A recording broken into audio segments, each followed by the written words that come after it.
সেদিন YouTube scroll করতে করতে দারুণ একটা ভিডিও আমার সামনে এলো। ভিডিওর কথাগুলো মন ছুঁয়ে যাওয়ার মতো। অনেক শিক্ষণীয় বিষয় আছে সেই কথাগুলোর মধ্যে।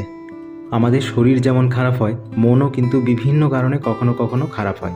কারোর একটু মন খারাপ বেশি হয়, কারোর আবার কম হয়। যাদের বেশি হয় অনেক সময়ই বিভিন্ন কারণে তারা ডিপ্রেশনের মধ্যে চলে যায়। এই ডিপ্রেশনটা কিন্তু মনের বিশাল বড় একটা রোগ। কথাগুলো শুনে আমি একটা জিনিসই বুঝেছিলাম, ডিপ্রেশন থাকাকালীন যার যেটা করতে ভালো লাগে তার ঠিক সেটাই করা উচিত। আসলে আমাদের শরীর যখন খারাপ করছে তখন সেটা ওষুধের মাধ্যমে ঠিক হয়ে যাচ্ছে, কিন্তু মন খারাপ করলে সেটা কিসের মাধ্যমে ঠিক হবে? তখনই যার যেটা করতে ভালো লাগে ঠিক সেটাই করা উচিত।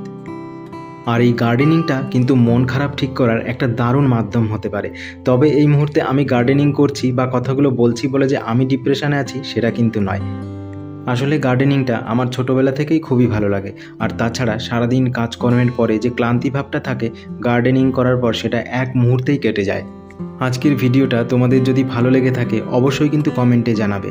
চলো আজ এখানেই শেষ করছি, দেখা হবে খুব তাড়াতাড়ি পরের ভিডিওতে। ধন্যবাদ।